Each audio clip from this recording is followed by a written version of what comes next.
오늘은 이 시대의 베드로가 되라 라는 제목으로 말씀을 나누고자 합니다. 한번 따라해 보세요. 이 시대의 베드로가 되라. 이 시대의 베드로가 되라. 어떻게 신앙생활하는 것이 잘하는 것일까요? 우리의 신앙생활의 기준은 무엇입니까? 무엇이든지 기준이 있어야 합니다. 거리를 재는 기준이 킬로미터입니다. 이런 기준이 있으니까 우리는 운전을 하면서 아하, 이제 목적지까지 3km 남았구나, 3km 정도면 몇 분 걸리겠구나 하는 것을 알게 되는 것입니다. 기준이 있어야 합니다. 많은 성도들이 신앙생활할 때에 나대로의 기준으로 신앙생활을 합니다. 미국은 거리를 잴 때 마일을 씁니다. 우리는 킬로미터를 사용합니다. 제가 미국에서 운전할 때에 구글 맵을 보고 운전을 했는데요, 구글 맵에서 마일을 알려줍니다.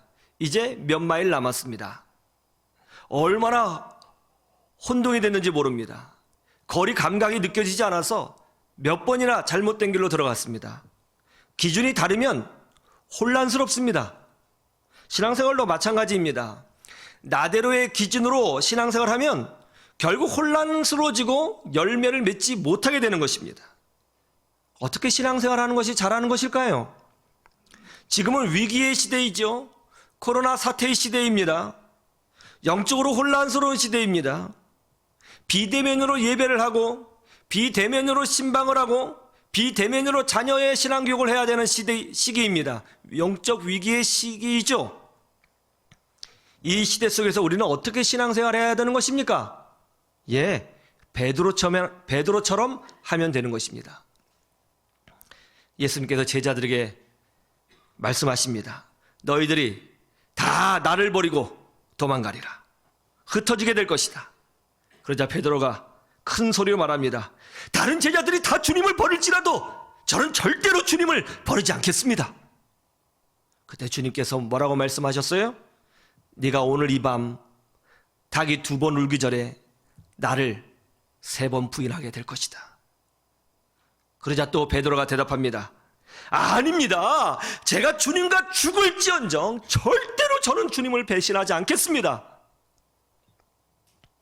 여러분, 어떻게 되었습니까? 그날 밤에 예수님께서 로마 군인들에게 끌려가셨습니다. 베드로가 멀리서 끌려가시는 예수님을 뒤따라갔습니다. 예수님이 묶여서 대제사장의 마당에 계셨습니다. 베드로는 예수님의 제자가 아닌 척하면서 같은 마당에 앉아 있었습니다. 그때 한 여종 하나가 베드로를 보고 혹시 당신 예수님의 제자 아니에요? 하고 묻습니다. 베드로가 아니라고 강하게 부인을 합니다. 그러자 옆자리에 있는 사람이 맞는 것 같은데? 그러니까 또 아니라고 강하게 부인합니다. 또 주변 사람들이 맞는 것 같은데? 그러자 베드로가 화를 내면서 예수님을 욕하면서 절대 아니라고 3번 부인하게 됩니다. 그러자 닭이 2번 웁니다.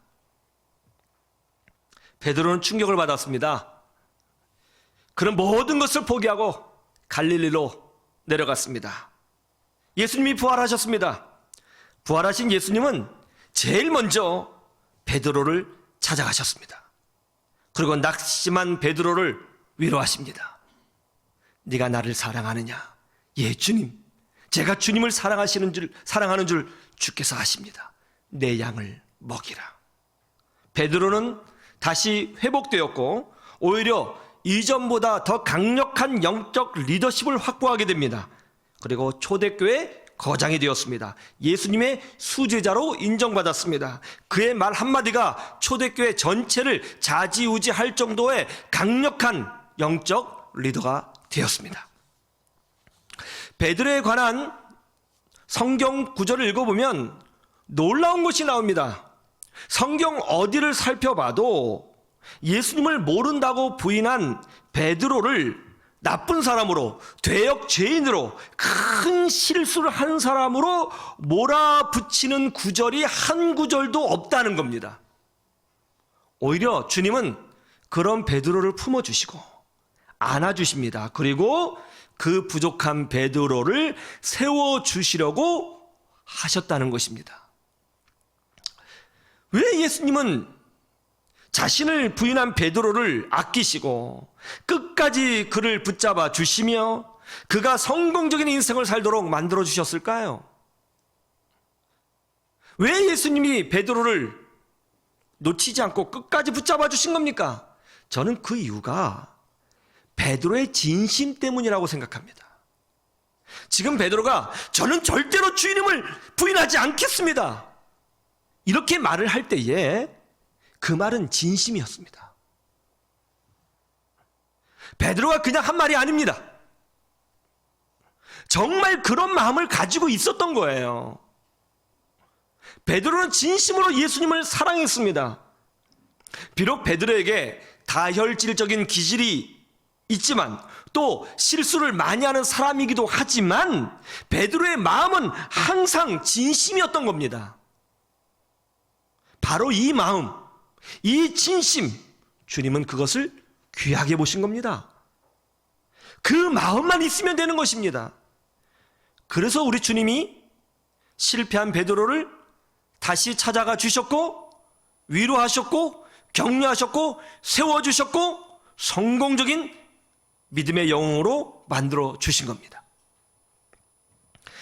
우리 하나님은 우리의 외모를 취하시는 분이 아니시고 우리의 진심, 즉 마음의 중심을 보시는 하나님이시라는 것을 여러분 믿으시기를 주님의 이름으로 축원합니다. 이 마음만 있으면 우리 주님은 우리를 붙잡으시고 축복하시고 결국 실패하고 아픔이 있어도 성공적인 믿음의 삶을 살 수 있도록 이끌어 주시는 겁니다. 그래서 우리는 이 위기의 시대 속에서 어떻게 신앙생활을 해야 하느냐라고 물을 때 바로 베드로처럼 해야 한다고 저는 말씀을 드리는 것입니다. 주님을 향한 진심을 가진 그런 그리스도인이 되어야 한다는 거예요. 진심이 있는 그리스도, 진심이 있는 그리스도. 그것 하나만 있으면 우리는 승리하게 되는 것입니다. 우리는 그것 하나만 있으면 예수 안에서 참된 기쁨을 누리게 되는 것입니다. 하나님께서 나와 함께 하심을 이 땅에서 반드시 경험하게 되는 것입니다. 그렇게 되기를 주님의 이름으로 축원합니다. 저는 여러분 모두가 이 위기의 시대 속에서 베드로가 되기를 주님의 이름으로 축원합니다. 그러면 베드로가 되려면 어떻게 해야 할까요? 첫째로 충성할 때 오는 실패를 두려워하지 말아야 한다는 거예요. 한번 따라해 보세요. 충성할 때 오는 실패를 두려워하지 말라. 여러분 베드로가 왜 주님을 모른다고 부인하게 된 겁니까? 예수님을 사랑해서 끝까지 예수님을 따라갔다가 그렇게 된 겁니다. 다른 제자들은 다 도망갔습니다. 그런데 베드로는 예수님을 버릴 수가 없었어요. 그래서 예수님이 끌려가는 곳을 뒤쫓아 따라간 겁니다. 그러다가 대제사장의 마당 안까지 간 거예요. 주님을 버릴 수가 없었어요. 그래서 그 마당에서 사람들에게 발각되어 주님을 모른다고 부인하게 된 겁니다. 더 충성하다가 더 주님을 사랑하다가 실패하게 된 것이죠. 차라리 베드로가 예수님을 따라가지 않았더라면, 다른 제자들처럼 초장에 예수님을 버리고 떠나갔더라면, 예수님을 버리고 멀리 가버렸다면 그런 실수하지 않았겠죠. 그런 일도 없었겠지요. 그런데 베드로는 그렇게 할 수가 없었어요. 다른 제자들은 다 도망갔지만 베드로는 도망가지 않았어요. 무서웠지요. 그래서 끝까지 예수님을 따라간 겁니다. 그러다가 따라갔다가 그 대제사장의 마당에서 실패하고 실수를 하게 된 것입니다. 여러분이 만약 예수님이라면 베드로를 어떻게 생각하시겠습니까? 다른 제자들은 처음부터 다 도망갔습니다. 그러니까 실수할 이유도 없었고 실패할 이유도 없었던 것이죠. 그러나 베드로는 끝까지 주님을 따라갔습니다. 그러다가 실수하고 실패했던 것입니다. 여러분이 예수님이라면 이런 베드로를 어떻게 보시겠어요? 바보라고 하시겠습니까? 아니면 죽일 놈이라고 하시겠습니까? 아니면 감동받으시고 아껴주시겠습니까? 저 같으면 아껴줄 것 같습니다. 나를 사랑해서, 나를 위하여 충성하고, 남들이 뭐라고 하든지 끝까지 내 편에 서서 싸워주다가 실패하고 실수했어요. 그럼 제가 어떻게 하겠습니까? 버선발로 뛰어나가 안아주지 않겠습니까? 너무 고맙잖아요. 우리도 주님에게 충성하다가 교회를 섬기다가 실수하고 실패할 때가 있습니다. 더 뜨겁게 주님을 섬기겠다고 하다가, 더 열정적으로 주님을 섬기겠다고 하다가, 더 열심히 교회를 섬기고 믿음 생활을 하겠다고 열심을 내다가 손해보고 실패하고 실수하고 상처받고 상처주고 낙심할 때가 있다는 것입니다.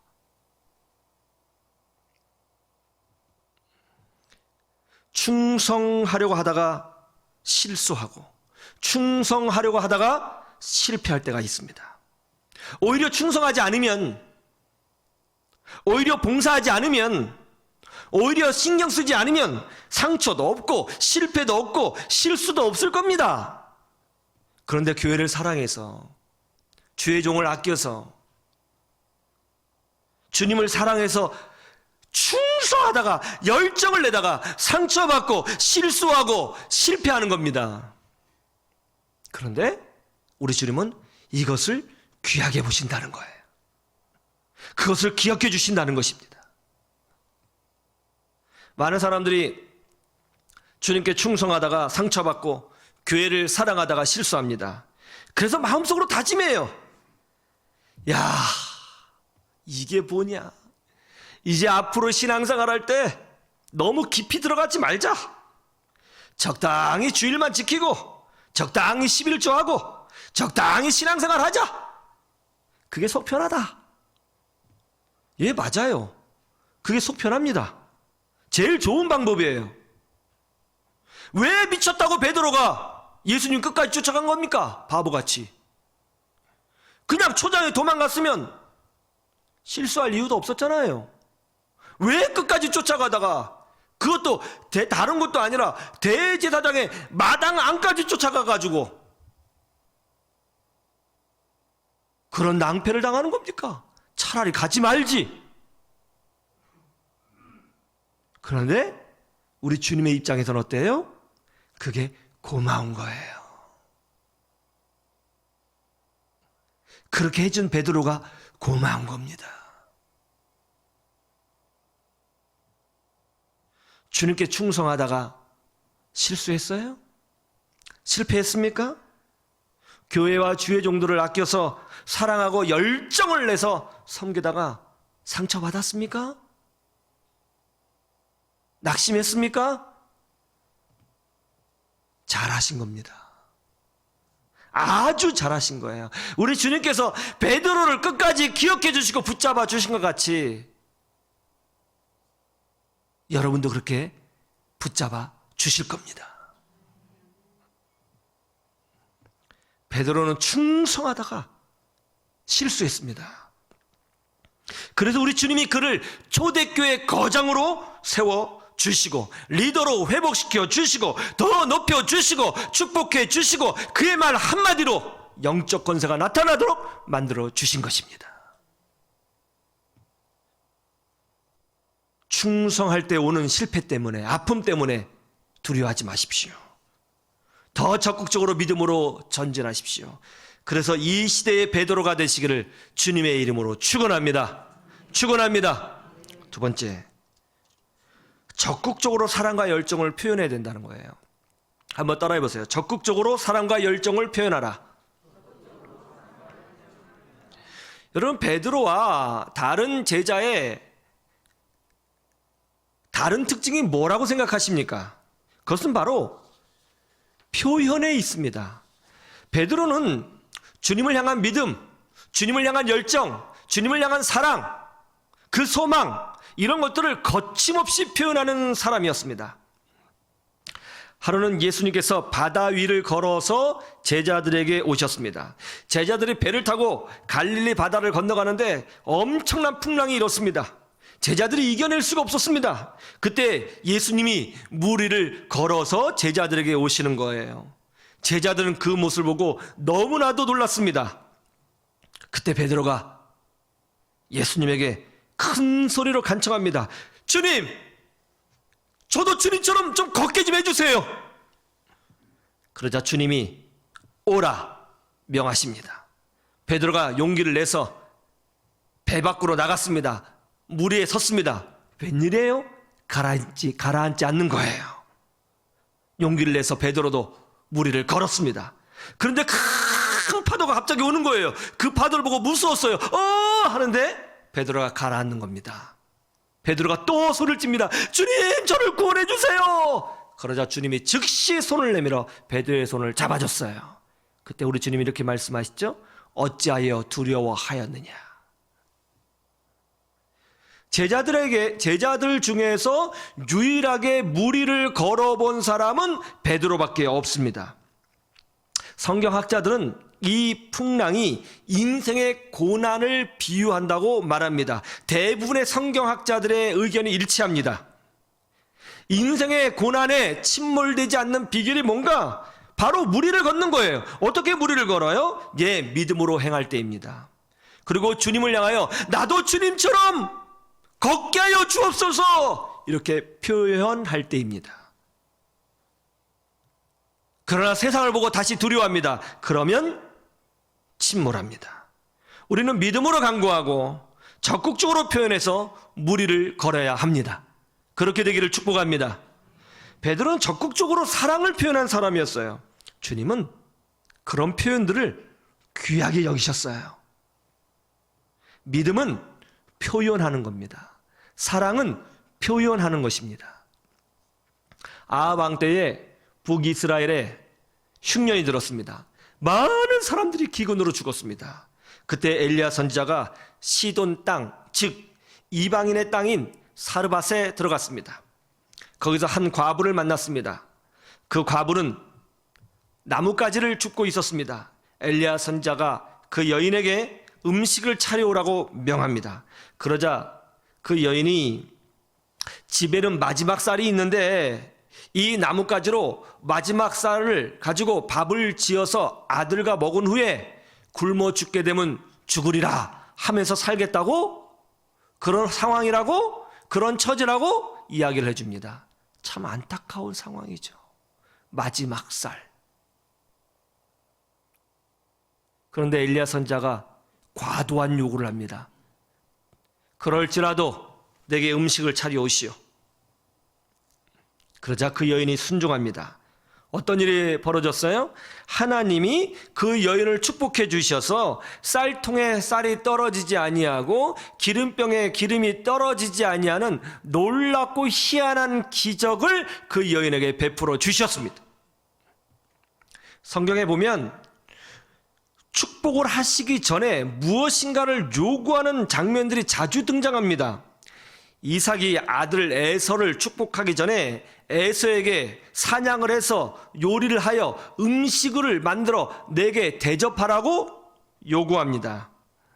사울이 사무엘 선지자를 찾아갈 때에 광야에서 가진 것이 없었지만은 어떻게 해서든지 노력하여 사무엘 선지자에게 드릴 헌금을 준비해서 갑니다. 가난했던 마리아와 마르다가 주님을 맞을 때에 정성을 다해 음식을 장만했습니다. 왜 성경에는 이런 장면들이 반복해서 나오는 것일까요? 참된 신앙은 표현되어져야만 한다는 것입니다. 표현되지 않는 신앙은 신앙이 아니라는 거예요.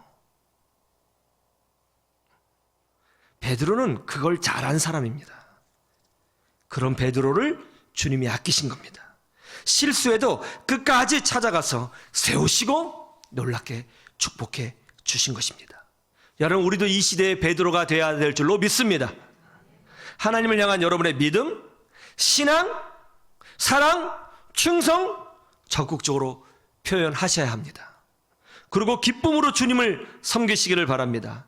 남들이 뭐라고 하든지 세상이 여러분을 어떻게 조롱하든지 그거 신경 쓰지 마십시오.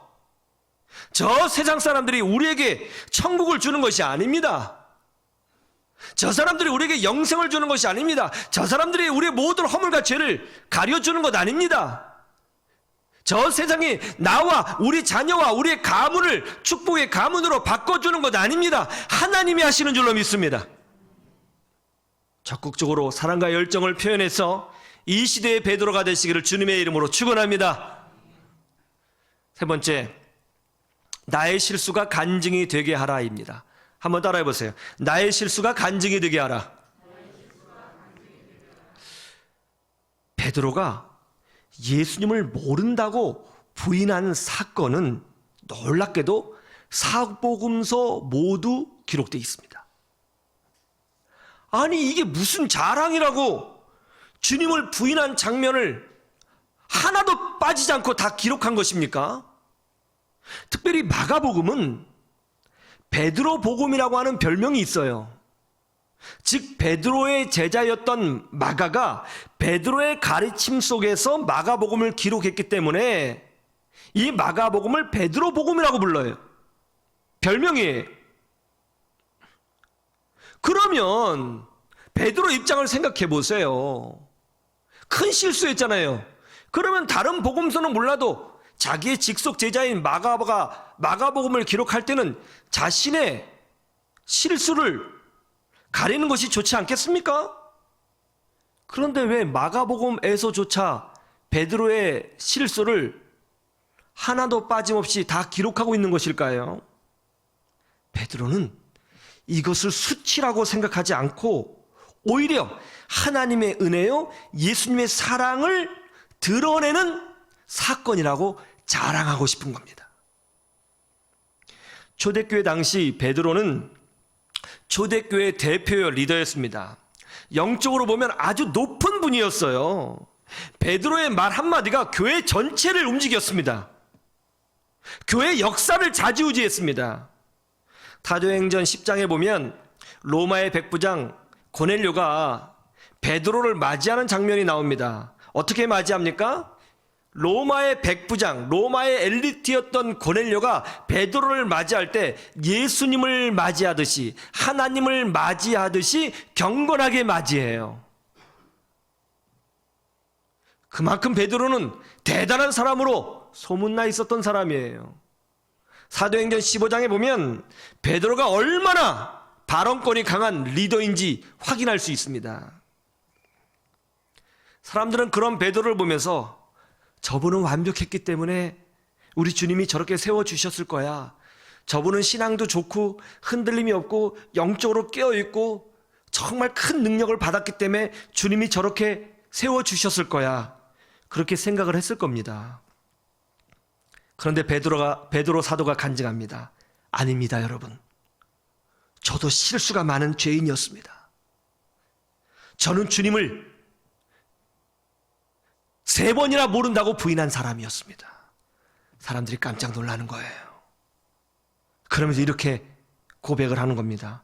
아니, 이렇게 크신 분께서도 그런 실수를 하셨다고? 아니, 주님 면전에도 주님을 3번이나 부인하는 그런 실수를 하셨다고? 도대체 우리 주님은 어떤 분이시지?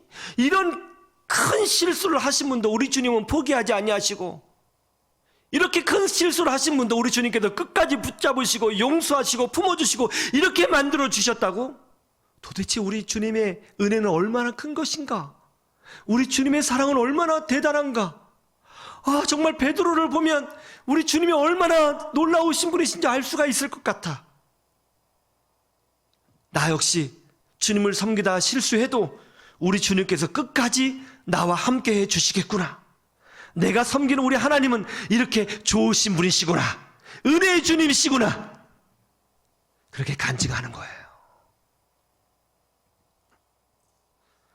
여러분, 주님을 섬기다가 주님께 충성하다가 실수하는 것 두려워하지 마십시오.